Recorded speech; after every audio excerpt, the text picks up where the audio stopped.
Have you ever tried using microcurrents to stimulate your vagus nerve in order to get some pain relief? Me neither. Actually, I've never really heard about this before, but I'm always looking for different suggestions on things that might help me and you.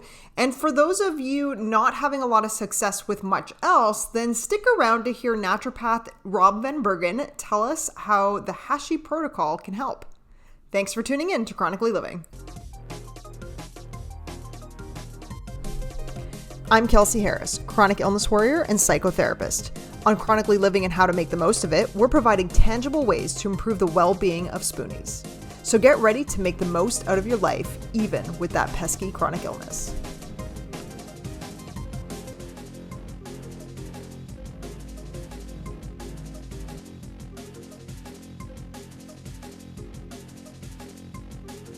I'm Dr. Rob Vanbergen. I'm from British Columbia, Canada, and I work in pain resolution. So becoming a naturopath for me was never something that I intended to do. After I was healed of my own chronic pain as a child, I just kind of moved on to different things, I suppose, as children do. I did an English degree, a business degree, and then I sort of realized everything was coming full circle. So I completed my business degree. I started working in my parents' clinic, just doing accounts and stuff. And they were then both naturopathic doctors, and they were bringing in patients all the time. And these patients had awful pain, and then they were treating them, and the patients were leaving pain-free. And I sort of realized that the more I saw this, I kind of started probing, like, this is something I might be interested in doing. Like, this is what I want to do, I think. I wanted to help people become pain-free and get back to their lives, because there was nothing like seeing them treat someone that came in with all this severe pain and then have them skipping up the stairs and being like, I can't believe it. Thank you so much. And I was, I wanted to do it. So I went back to school, which was a big decision for me. And I focused on my studies there into the alternative health sciences. Rob wanted to take his training even further because his parents were using something to treat their patients that certainly isn't used by everyone. I also simultaneously wanted to work with my parents because microcurrent is not something that's really big out there. And I knew I needed to learn from them. So I learned naturopathy, homeopathy, hypnosis, brain training, all of those things that you learn when you're doing alternative therapies. And at the same time, did my microcurrent studying so that I could make sure I could fix people's pain on the spot. I knew I wanted to do the microcurrent, but I needed some reason to be able to treat people. So completing my doctorate and my PhD is one of the hardest things I've ever done. I don't know if I would be able to pull myself through doing it again. I spent so long on my research and the trial that I had to put together for vagus nerve stimulation. And after I'd done all of that and it felt like, wow, this is nearly over, I had to write it all up, right? So I had to do all of that. But I'm really glad that I had the opportunity to complete it. And that's not only because I was able to kind of enhance the credibility of microcurrent a bit. I think every time someone does that kind of research where it just building it up, but because upon becoming a doctor of natural medicine, I was able to finally work on clients hands-on with the equipment and got to experience what it was like to help people directly and see the same thing that my parents saw. Like many of the other guests on the show that have ended up in healthcare profession, Rob mentioned that he had chronic pain when he was young. And so I wondered how this lived experience has affected him, not only going into the profession of helping others, but the actual helping of others. I think it's really integral. And I've had a lot of people that I talk to say that I just seem to get them. And I think that's part of it. It's undeniable that it had a massive, massive impact. I had both severe scoliosis, but I also contracted hepatitis A from food. And so I had inflammation of the liver. And so as a child, right, my childhood was a lot of anxiety, pain, inflammation. And as I say, I forgot that once I got over it, which is it's crazy. Now I think back on it. And when I speak to clients, whether it's in person or it's on the phone or to a group of people, I always try to kind of inject that level of understanding into them, I understand their pain, the anxiety they go through day to day, how it impacts their daily lives, but also sadly, how no one really seems to care. I remember my fourth grade teacher, and this didn't bother me at the time, but it really should have. Every time I would be experiencing pain, she would kind of put me in a broom closet in the classroom and sit me on a stool I'd sit there in the dark, and it was so that my pain didn't bother the other students. And yeah, it didn't disturb the rest of the class. I'd wait for my mom to come pick me up. School was about an hour away from home. But that's not something that you can just guess how that feels like to be isolated in that way, right? Not if you haven't experienced it. I feel like so many of the clients that I work with have been shoved in a broom closet in one way or the other. They've not been taken seriously. And whether that's their doctor or family or friends, I've seen it all. I love that I can connect with them on that level. And I don't think I would be able to do that if I hadn't experienced it myself. But that sympathetic ear sometimes is all they need because they've just not had that. And that's a sad thing for sure. Just this quick pill prescription thing going on. Mm-hmm. It's like, well, I've heard of those symptoms. Those will be fixed by this. Yeah. And I think people kind of get shoved into this box where they're so muted, they no longer feel like they can tell their story. But it's their pain and it's unique for everyone. Everyone experiences it differently. It's not just a prescription that can fix everything. I think most of us are not used to having healthcare professionals who can relate to us on that level. Or even if our practitioner has maybe had some kind of health experience similar to our own themselves, they may not want to self-disclose it. I know in my training, we were told to be very cautious about self-disclosure.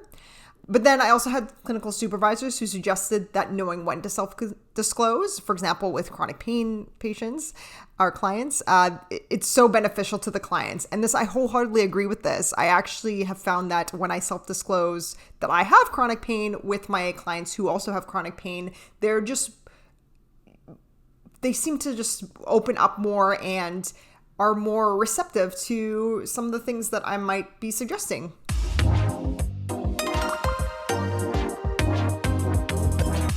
So what Rob is actually here to talk to us today about is the microcurrent and the Hache Protocol. So let's get into that. So we have a 5-step process that we work on. We called it the Hache Protocol. Dr. John Hache is my dad. And so microcurrent was what we always did. We've done it for like 30 years, like combined. So it's been going on for a long time. We would work on like stress reduction, nutrition, sleep, exercise, so fitness. And it kind of became obvious to us that they were also integral to health, that we combine them into a protocol. But our major focus is certainly microcurrent. I mean, if you have the microcurrent and you don't have any other things, you can typically still make some progress. But if you truly want to resolve it, you need to watch what you eat. You need to manage your stress levels. You need to make sure you're sleeping properly. It's a big one. A lot of people don't care about sleep, but they really should.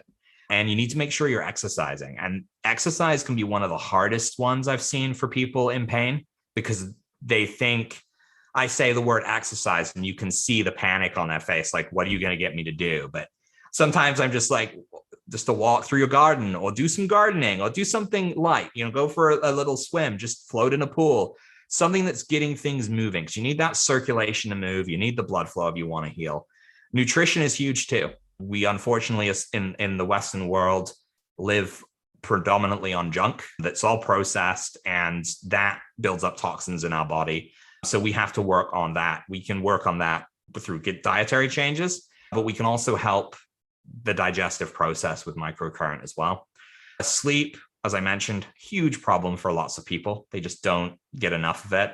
I'm sure I don't get enough of it, but so I should probably eat my own words a little here.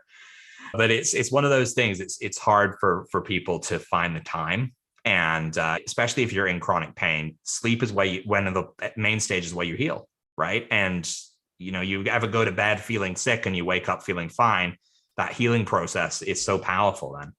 And then stress comes down to anxiety and things like that. And so many clients will tell me that they don't feel like they actually do have stress in their lives, and I tend to throw it back at them a little bit and say, look, it doesn't matter really what you say here. If you are in pain all the time, your body is in stress all the time because you're suffering.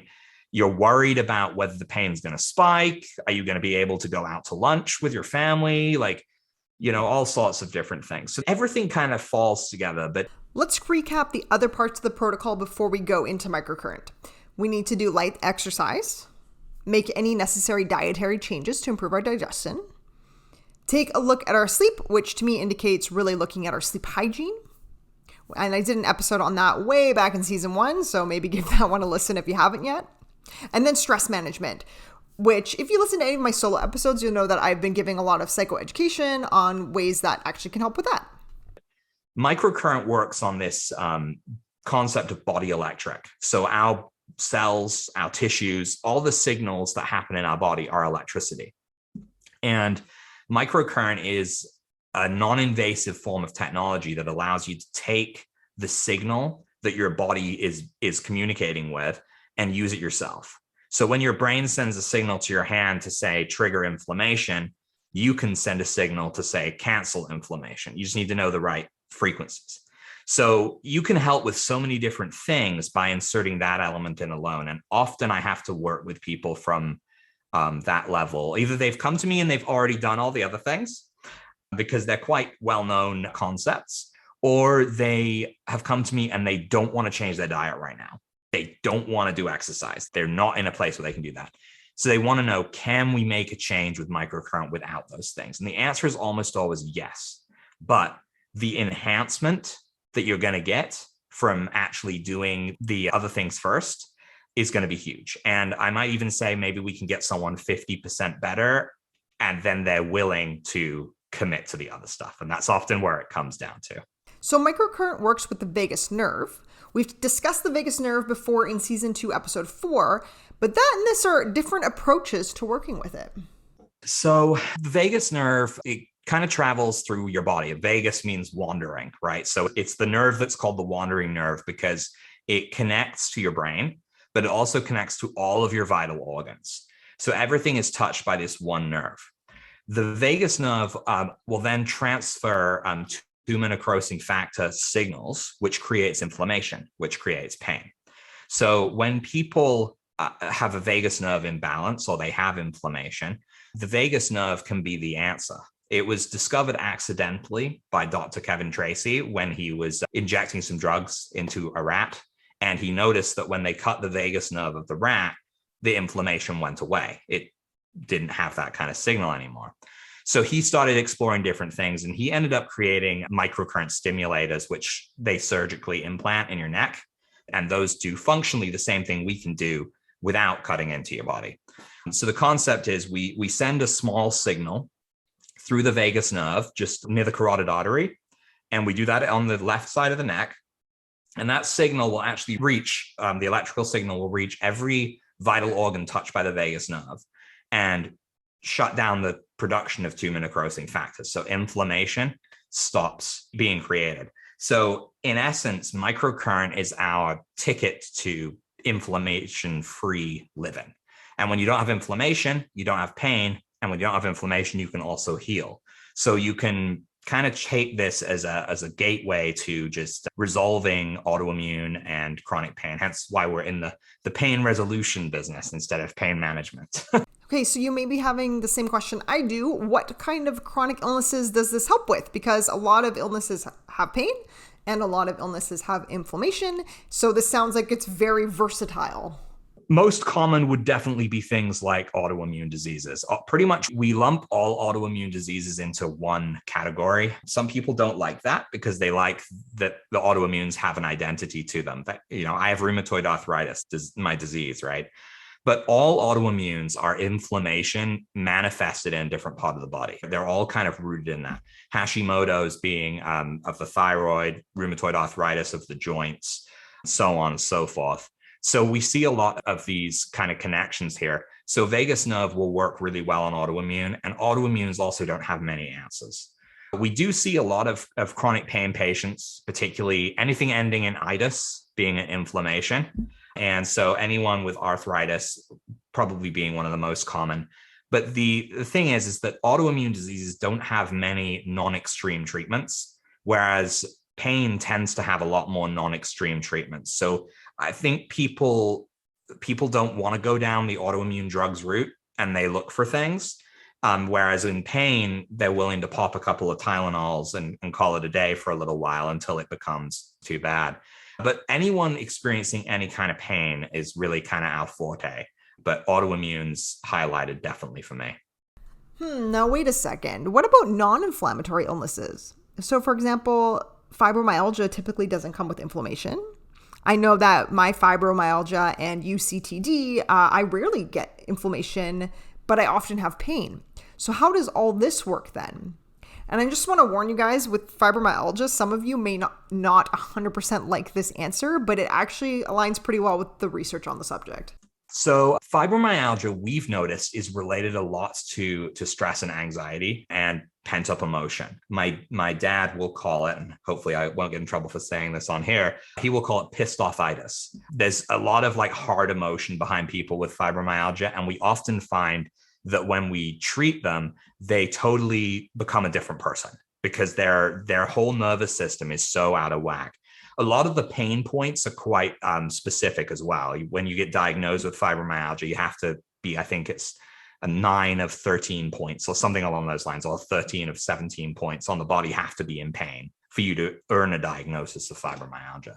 But we see that by treating those individual points where there's a lot of pain there, we get a bit of an emotional release. And I think that the vagus nerve works particularly well there because of the anxiety level of things. But yes, good point. There's not necessarily one localized area for fibromyalgia, but it certainly fits into that category. Let's talk a bit more about anxiety and how it fits into all of this. The body-mind connection is a really important consideration in all pain and health issues, and something I talk about often. So we do recommend counseling and stuff when we see it's needed. Definitely. It's a huge valuable tool, especially if people find that they don't have the support systems that they need. Vagus nerve stimulation is something we train people to do themselves because it's very, very easy to perform, and it will help to lower that anxiety level. If people are experiencing chronic depression or anxiety, absolutely, they need to seek help as well beyond this.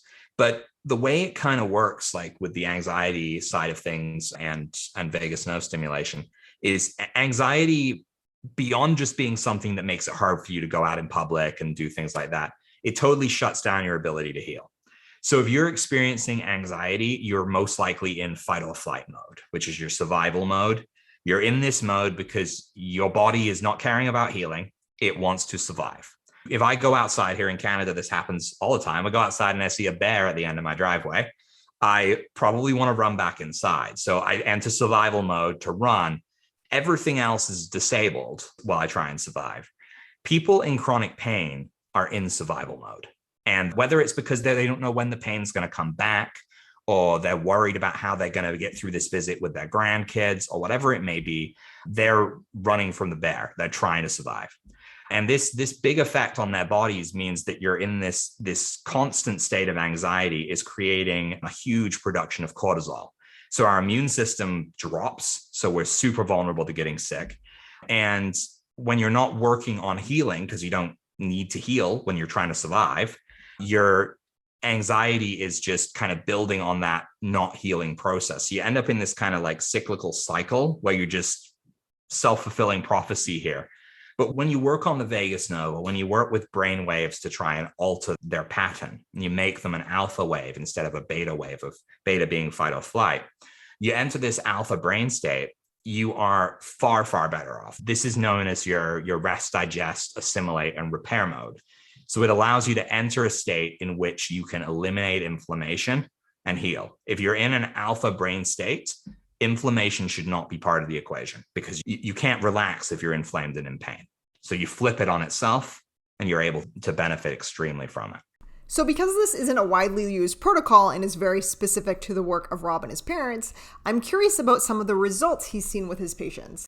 Wow, I think the biggest we saw was 42 years of chronic pain. Like in one session, the guy was like up and at it. Everyone's different. Everyone responds differently. Some people have immensely quick healing processes. Some people are much slower. Some people might take a few months to get relief at all. It depends on their ability to persist on it, how chronic it is. I'd say the most amazing one I've seen this year, I had a lady with rheumatoid arthritis so bad she was on a walker and she had it in her knees. And she called up and she's like, I'm sick of being on all these drugs. I want to get off these drugs. Let me give this a try. My doctor recommended I could give this a try. So she purchased the equipment and she called me a few days later. Typically when someone calls me that soon, they're lost and they don't know what they're doing. But she had dove right into it. And she was like, Rob, I'm off my walker. I'm not using it anymore. And I've ditched we would not have recommended someone ditch their pain meds like that, but she did. She ditched them cold turkey. So I was like, well, good for you, but let's make sure you're doing this safely because you've been on these for so long. So yeah, some incredibly quick turnarounds for pain. I've also seen eye conditions benefit quite a bit. It's definitely an off-label treatment and typically done just on that recommendation of this is not what these devices are intended for. But microcurrent seems to enhance circulation so well that when we see parts of the body that are breaking down, they benefit from that circulation enhancement. It restores them. It kind of rejuvenates them. The last patient success story Rob has is actually really cool, and it is available for patrons of Chronically Living. If you're not a patron, click the link in the show notes to sign up. It's just $5 a month, and you get weekly bonus content from the episodes, plus a couple free ebooks.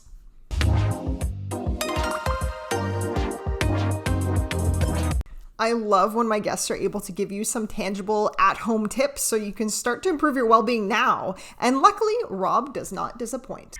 I think, stimulating the vagus nerve is challenging to do. Well, it's not like you can't do it. Things like deep breathing can really help to actually stimulate the vagus nerve at home. But I would say, the advantage to microcurrent is that you stick it on and it does it for you. You don't have to get to that point. But definitely, if there's a level of anxiety involved in someone's chronic pain, I highly recommend they start deep breathing and from the abdomen, and just get that process going. But also, one thing I've seen work really well is a form of really minor meditation. You're not sitting there going, and connecting with a higher power, but this concept of self-empowerment, thinking back to a time when you felt totally safe and healthy and closing your eyes and really fixating on that and just saying to yourself, I am totally safe and happy. And just repeating that every 10 seconds or so. People typically find that really helps to bring them down because that anxiety component is so, so huge. Other tips, I can throw out loads of these things. Mild exercise. Don't be afraid of doing it. Get out and about. Just go for a brief walk, even if it's just around your garden.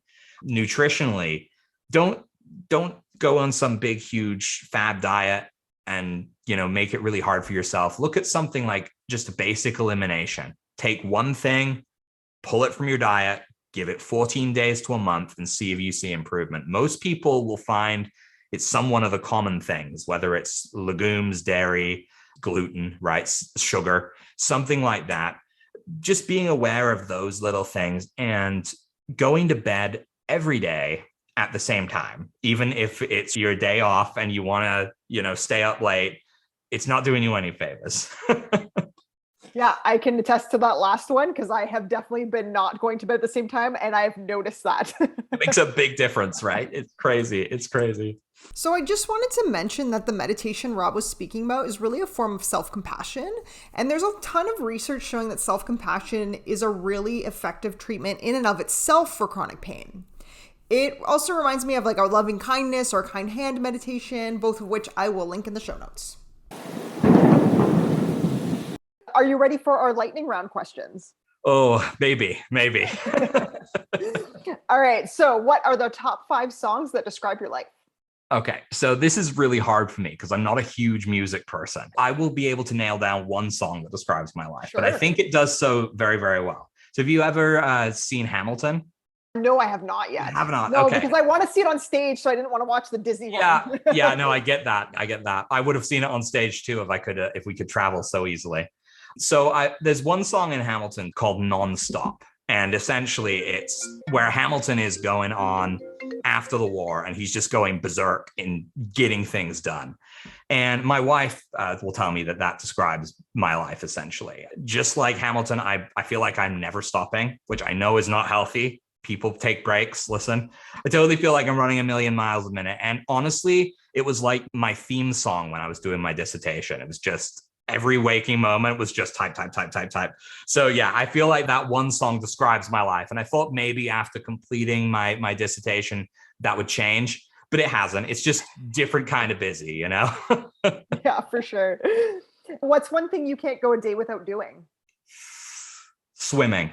I love swimming. So I'm lucky to have a really small little pool. And so I just make sure I go for a little swim every day. It's a really good form of exercise that's low impact on your body. It doesn't really hurt you. So even if you're injured, you can do swimming and you can benefit from that. And I, even though we get bad weather here, I'll dip in the pool and swim in the cold. Yeah, I love swimming. I'm not fortunate enough to get to do it enough, but that's amazing. Yeah. What's one thing you plan on doing in your life that you haven't yet? Going to New Zealand is something I really want to do. I've always seen pictures of how beautiful it is. I think it's very kind of more nature-based and peaceful, and I would love to go and see it. It's also kind of the opposite side of the world. By the time I had the opportunity to go and see New Zealand, COVID hit, and travel is not really a thing right now, but it's on my bucket list, definitely. Awesome. Describe your perfect day. Oh, my perfect day. I think my perfect day would have to be getting up and not having anything to do. If I could just have one day, just relaxing, no issues, no major bumps in the road coming up. I love working with patients. I do. I really do. And sometimes, though, I always feel there's always something urgent that happens every day that I have to be with. If I could have a day where there was nothing like that and everyone was fine, that would be my perfect day. Nice. And how do you inspire others to make the most of their lives? I think that has to come down to just my experience with chronic pain has really, really helped me to be able to relate to people on a better level. And in doing that, as I mentioned earlier, I feel like when I can connect with them, I can really help them give it a try, get these things out there going, make some positive changes for their health. If I could only help one person do one little thing every single day, I'd be happy, because I just want to see them making progress so that they feel like they're moving towards resolution. I love that. Where can we find you, follow you on social media, all that? Yeah, so I think the best place to go is just to hit up our webpage, which is painfreeforlife.com. You can check that out. It's just spelt out as it is. And we've got all of our links to our Facebook group on there. If anyone's interested in finding out more, joining the Facebook group and asking people that aren't me, like, what's this been like for you? And just to see the people in there and get their opinions on things. I think that's the best way to go about it, because I personally think, I can say everything, but it's what other people are saying that's really the proof in the pudding. Yeah, totally. Awesome. Well, thank you so much, Rob, for coming on and sharing all this great information with us. You are very welcome. Thanks for having me.